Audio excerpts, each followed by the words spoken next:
Une chose est sûre, les PSI détestent ce qu'ils appellent les chialeuses numériques, figure sous laquelle ils rassemblent pêle-mêle toute forme de plainte, de lamentation ou de dénonciation en ligne, auxquelles ils répondent généralement par une injonction, hurle ou miaule ou chiale ou aboie.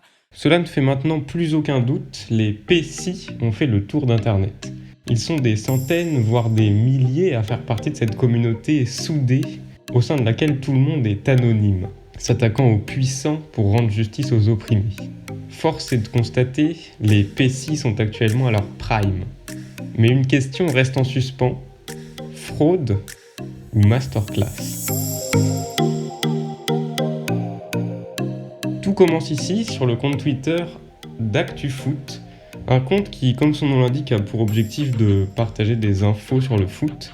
Mais le vrai spectacle, lui, se trouve dans les commentaires des tweets.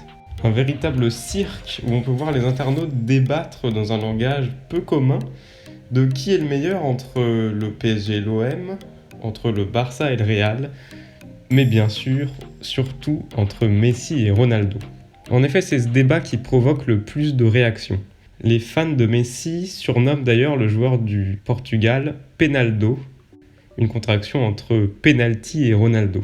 Ce surnom deviendra un mème, une sorte de running gag.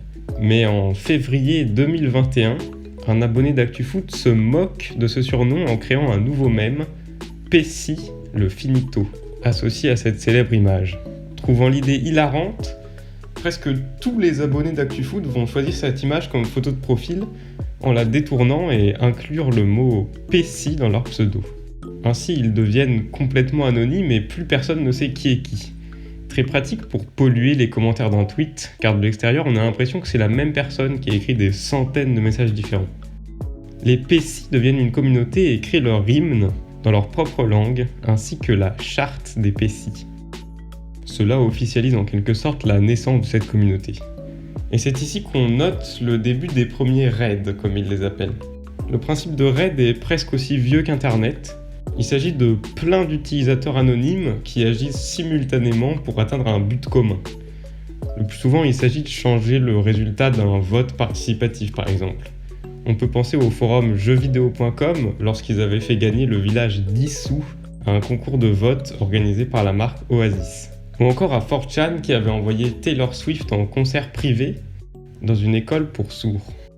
Ici, les PSI choisissent unanimement un compte Twitter d'une personnalité ou d'une organisation qu'ils jugent problématique et l'inondent simultanément de commentaires insensés et de signalements dans l'espoir que Twitter suspende le compte.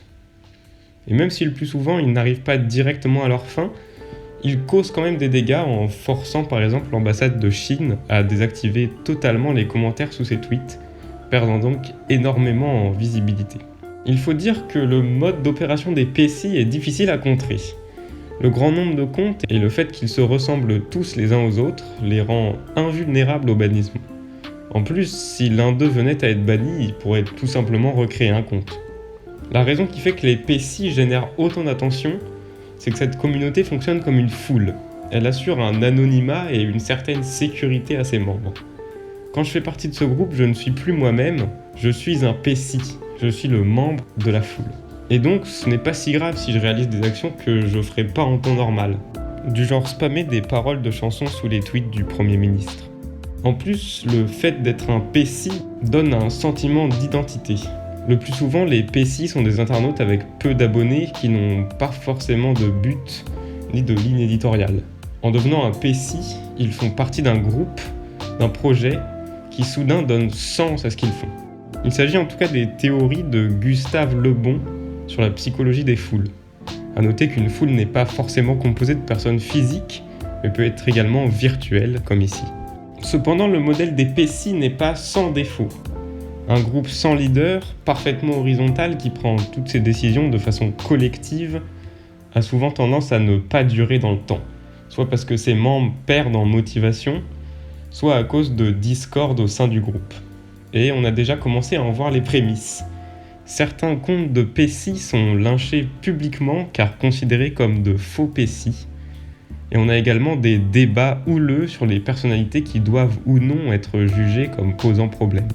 On pourrait également pointer du doigt le manque de cohérence des PSI qui se plaignent de la cancel culture ou culture de la censure et qui y répondent en essayant de faire bannir des comptes.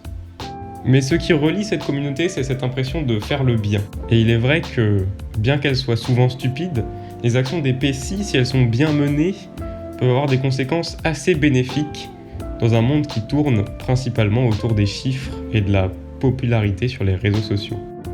J'espère que cette courte vidéo vous aura plu et que vous en aurez appris un peu plus sur cette communauté.